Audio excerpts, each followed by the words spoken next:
se haya amarrado de una manera a ciertas áreas, ¿o no? Capaz que eso entra ahí dentro del ambiente. Pero no hay un asunto legal de por medio. Disculpen, chiquillos, estamos recién partiendo el programa. Es que le estamos sacando, digamos, este nombre. Día lunes, estamos comenzando una nueva semana de Intenso a esta hora de la noche. Le damos la bienvenida a todos, también los que vienen indicando a lo mejor de la pega o se están acostando. Maestro, se puso serio, se puso formal. ¿Sabes que estoy serio hoy día, maestro? Porque veo hoy día al invitado y como que nos invita a ponernos serios. Okay. Tenemos un tremendo invitado que es un abogado penalista, Eliseo Cruz. Le damos un aplauso, el canto que le gusta aplaudir a Caro. Ahí está. ¿Cómo está, don Eliseo? ¿Todo bien? Sí, todo bien. ¿Sí? Sí. ¿Ha analizado bien el tema también?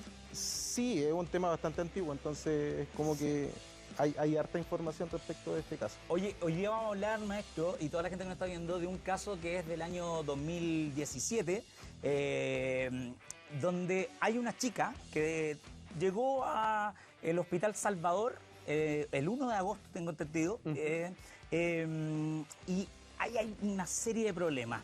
Muchos dicen que llegó muerta, y otros dicen que falleció en ese lugar. Y estamos hablando de Ana María, más Cook, conocida como Ana Cook, dentro del mundo de el underground, de las fiestas, porque era DJ y productora. Hacía muy buenas piezas musicales. Es más, estuvo viviendo mucho tiempo también en Alemania. Luego se había radicado de nuevo acá en nuestro país, estuvo viviendo en la calle Tranquila, cerca de Los Leones, ahí en la comuna de Providencia, donde surge todo esto.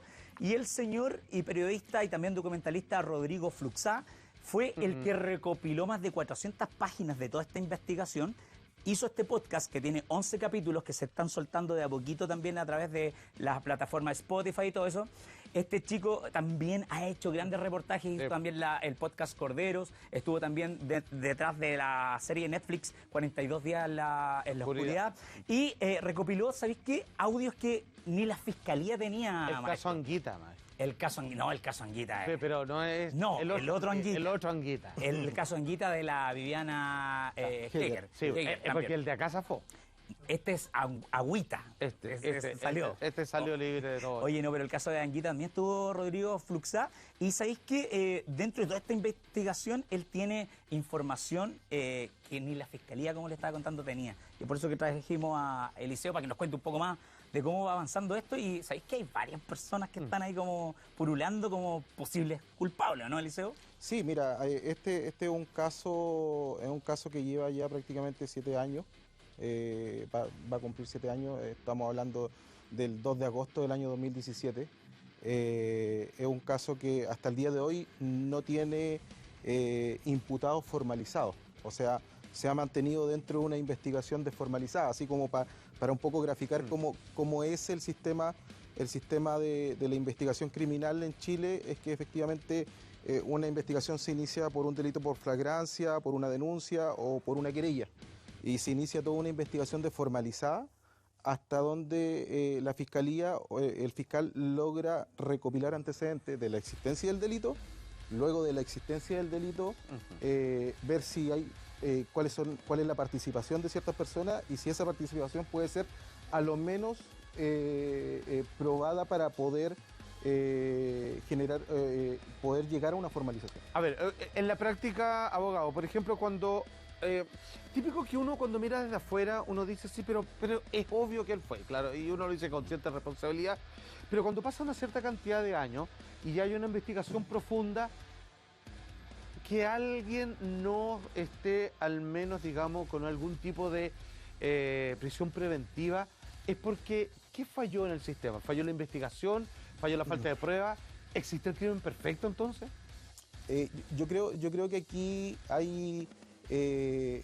donde se da comienzo, donde comienza toda esta historia o escena del crimen, es donde se produjo todo el problema. Y yo creo que yo podría decirlo a lo mejor en los primeros 2 o 3 días, o los primeros 10 días desde la muerte de Ana Cook, es donde se provoca todas las falencias de la investigación. Empieza una contaminación. ¿Por qué? Porque justamente hay una cronología un poco de lo que está en carpeta investigativa, lo que está en el mismo podcast, que es muy bueno. Hay una cronología en donde comienza el 1 de agosto, pasa después en la noche donde está con ciertas personas, Ana, con donde comparte y luego viene toda una cronología. Llega a una parte donde uno de los principales sindicados, tanto por la familia, por su madre principalmente, El gato Azócar. que el gato, para contextualizar, era la persona que le subarrendaba a Ana Cook en ese lugar, la pieza. Y efectivamente él es uno de los principales sindicados en este tema porque fue el que encontró a Ana no muerta, sino que sin reacción, pero estaba viva. Perfecto. Entonces efectivamente viene, la lleva al Hospital de Salvador, que es importante saber que desde la casa al Hospital de Salvador había una distancia de 3,5 kilómetros. Perfecto, 5 cerca. kilómetros. Cerca, relativamente cerca. Entonces la lleva en el taxi, la lleva al Hospital de Salvador, donde ella llega a las 14:22, la ingresan a la sala de reanimación y comienza todo un proceso de RCP porque hizo un paro cardiorrespiratorio. Y fallece finalmente a las 14:48, más o menos. Eso dice el parte médico, ¿no? Sí, Sí, ya. Sí, es lo que se Ya. señala Se en la contrasta una autopsia con lo que un experto dice, yo estaba ahí al momento de fallecer y lo que veo es que ella muere de esta condición. Y luego la autopsia refuta o recalca ese veredicto. Sí, correcto. La autopsia lo que hace es... bueno, el médico tratante en ese momento que señala el fallecimiento o el deceso de una persona va a señalar el motivo a lo menos evidente para él como profesional de la muerte. Lo que a simple vista su Claro. experiencia le permite ver. Que fue, en ese caso, fue un paro cardiorrespiratorio. Exacto. ¿Ya? ¿Producto de una sobredosis se habla? Se habla de producto de una sobredosis en el inicio, pero después hay una serie de antecedentes que vienen a enturbiar todo esto en cuanto a los motivos o si existe o no participación de terceros. Hay un punto, disculpe, abogado, hay un punto que también durante esta investigación y los primeros capítulos también del podcast dejan como en evidencia que se encontró restos de semen en la boca de la víctima. Ya, ese es un tema que efectivamente viene a poner en duda muchas cosas. Ya, La relevancia de ese dato sería que estaba acompañado y alguien podría dar un testimonio más profundo de lo que sucedió. más que eso, se utiliza visto más que fue violada. O sea, lo que... ¿Y por Se qué, abre otra. por qué se asume eso? ¿Por qué no podría ser una práctica de pareja? Se asume porque ella era abiertamente lesbiana. Claro. Y eso era conocido de conocimiento público y todos decían que era una persona. Aparte, ella había estado mucho tiempo en el extranjero, había tocado en otros lugares, incluso radios de otros países hablaban de Ana Sí. Cook. Entonces, no estamos hablando de una persona que es lesbiana y está Perfecto. en un perfil bajo. Sí, No. en militante.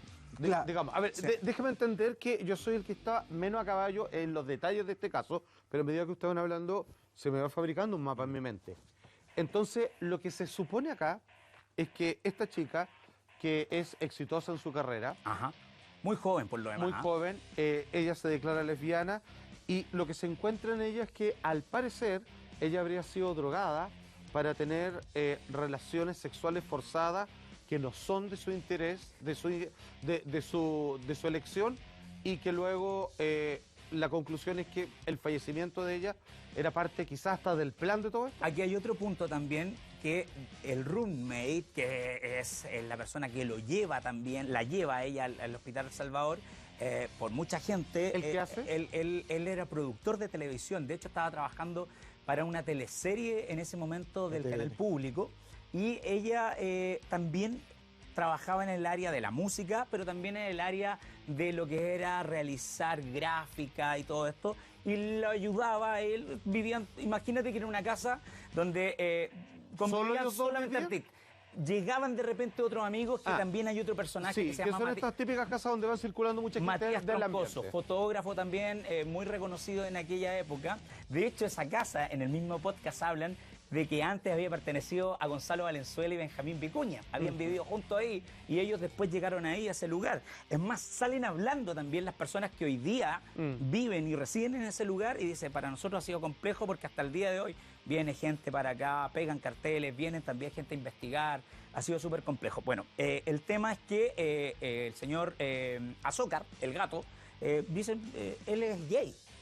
Y nunca nunca se le insinuó tampoco a Ana Cook, las mismas amigas, la gente que iba para allá decía, no, era una relación muy orgánica, como de amigos, Claro. ¿cachai? Entonces no hay mucho detalle en ese sentido, dice Sí. que puede ser.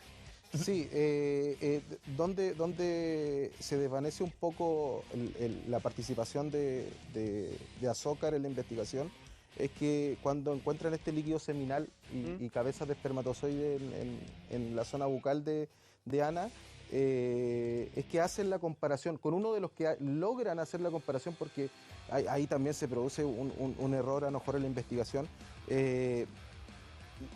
Contrastan con el ADN de Azócar, ¿Solo con él o más personas? con más personas, Ok. faltando uno que también pudiese ser uno de los sindicados, que es Matías Troncoso.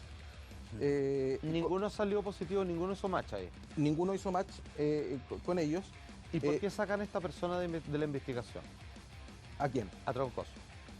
No, porque no alcanzan a hacer las pruebas con el líquido seminal, porque las pruebas se agotan. Ya O no sea, había más pruebas.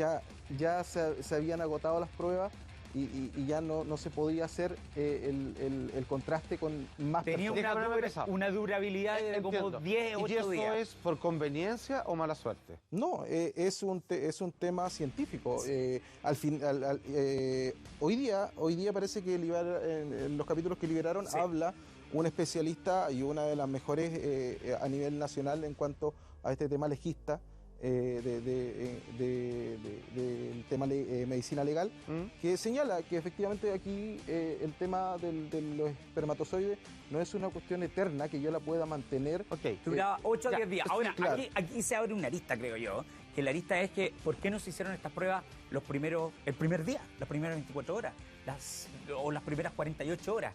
Y aquí saltan todo. Y en el transcurso también del Que podcast, algo que uno escucha cada rato. Claro, Como siempre, o sea, y uno siempre dice, ¿y por qué no hicieron esto? esta prueba Como que hay una serie de Sí, fallas sí. de... Es que Siempre, digamos. siempre, en todos los casos. lo que pasa es que aquí también es como, bueno, es de conocimiento público de que la carga hoy día de los fiscales es enorme. Me imagino. O sea, estamos hablando de 1.500 causas por cada fiscal. Efectivamente, las carpetas van llegando y van llegando una sobre otra. Y se van poniendo una sobre otra y las diligencias van pasando. Una diligencia, por ejemplo, que yo solicito al Servicio Médico Legal, se está demorando 6 meses.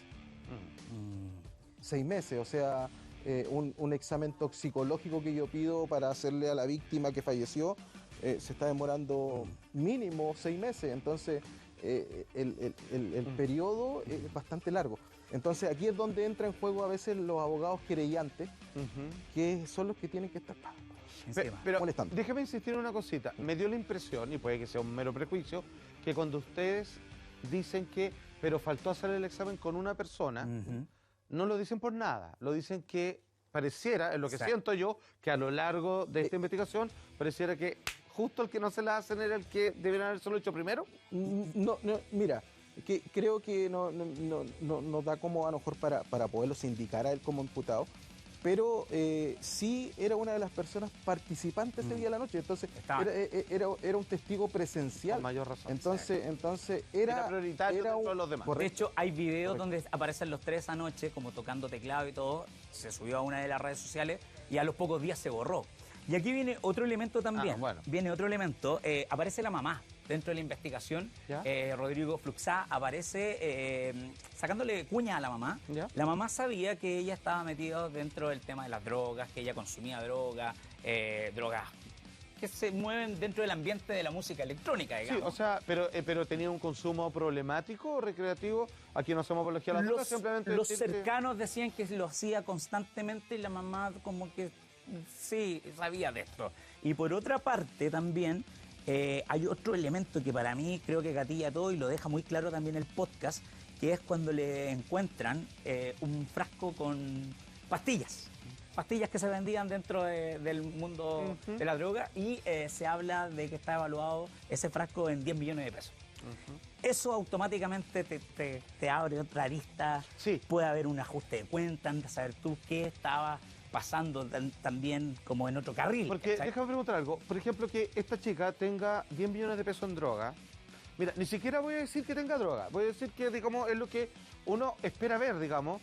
O sea, lo voy a decir sin prejuicio. Si yo voy a un concierto de reggae y no sé un trolo americano, me parecería más raro que... Obvio, Ok, ya. obvio que sí. Entonces, si voy a estas fiestas y no están tirando éxtasis, bueno, me hago como loco, la verdad es que sería raro.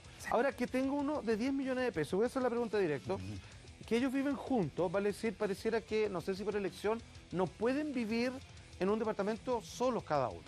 Aunque yo he visto casas donde, teniendo todos los... Son súper grandes esas casas. Claro, también. y como que les gusta vivir en comunidad Sí. y vienen fiestados todos los Sí, días. toda la pues, cuestión. sí, pues. Ok, de hecho, grabo programas en esas casas. Yo he tenido amigos también que tienen esas Y todo casas. bien. ¿Era raro que ella tenga tanta plata en drogas porque no le corresponde, corresponde a su sueldo? Y podríamos, como dice Víctor, llegar a pensar que ella tenía un negocio paralelo, por ejemplo. O sea, yo creo que dentro de lo que hacía Ana Cook, y sin perjuicio de que venía del extranjero haciendo su música, no era una carrera, a mi juicio, no era una carrera que ya estaba explotada. O sea, era una carrera que estaba en la cúspide ganando millones. No, No, era incipiente. De hecho, se habla en los primeros capítulos del podcast que ella estaba cerrando su primer evento así como nacional para ir a tocar Correcto. al sur y estaba negociando el tema si le pagaban el bus. Entonces como que pedía ese tipo de consejos. De hecho, uno de los amigos habló los días anteriores con ella y estaba la grabación donde ella le decía cuánto cobro por esto. Estaba como recién metiéndose Ya, dentro entonces un de este dato de mundo acá. valor eso, de que tenga tanta plata. Hay otro dato también que se va abriendo a medida que va pasando el podcast, que tiene que ver con el tema de la adquisición de equipos.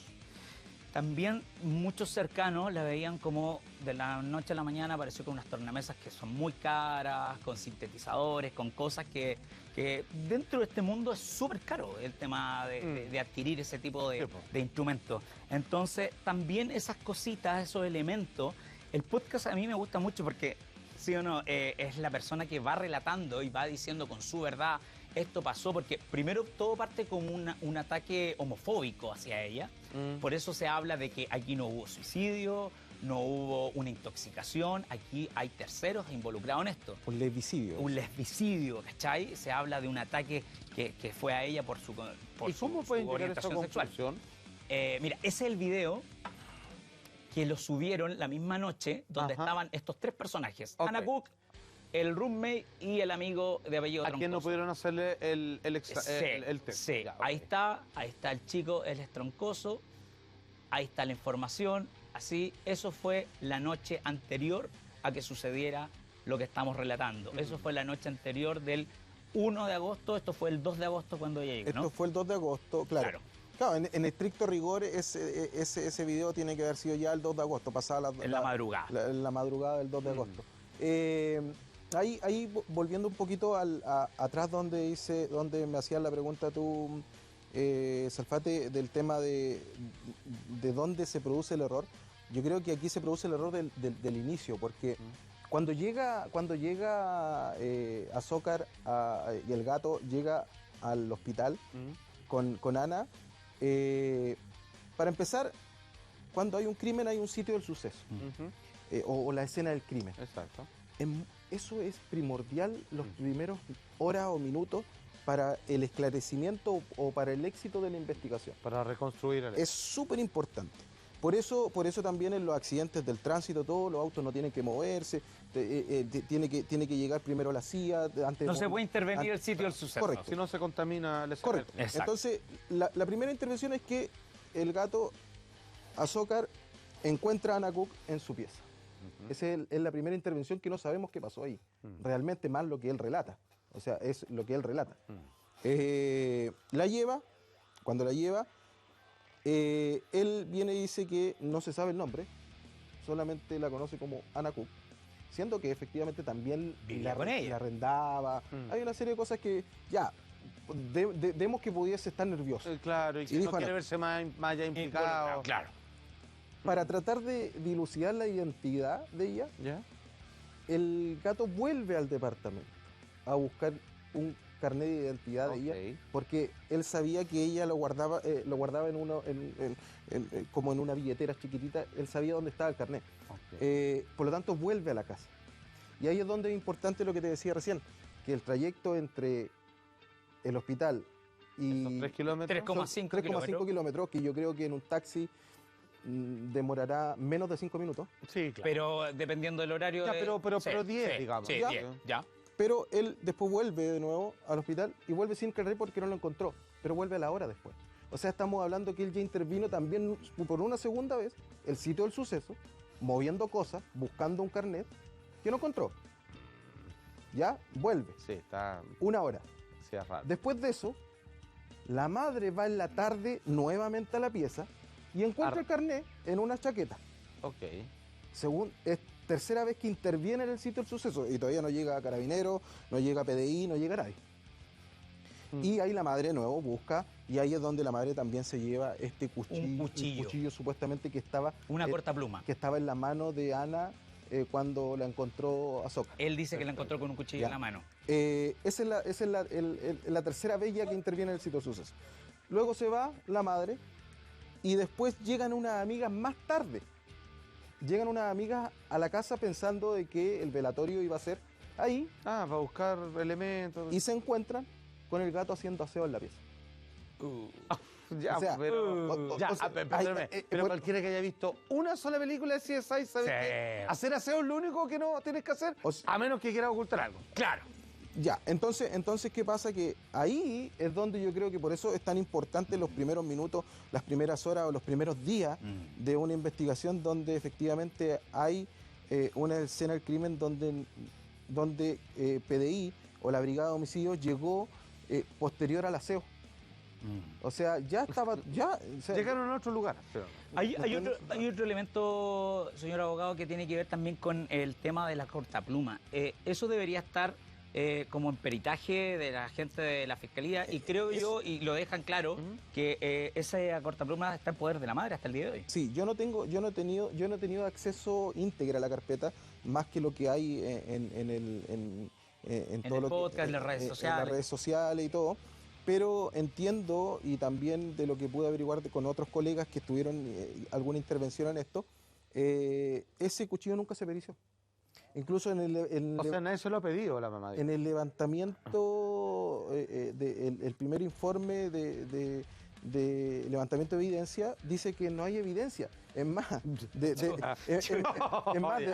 después que el gato hace aseo, llega la PDI, y la PDI, ¿qué es lo que dice en su informe? Que lo levanta a las 21 y algo, A las 21 de la noche, 21 horas de la Sí, noche algo- del mismo día. algo así, si es que no me equivoco la hora. Pero levanta el informe y dice que no se encontraron evidencias Chucha. que sean necesarias como para atribuir la intervención de terceros. Por lo tanto, el sitio del suceso no queda con recuerdo policial.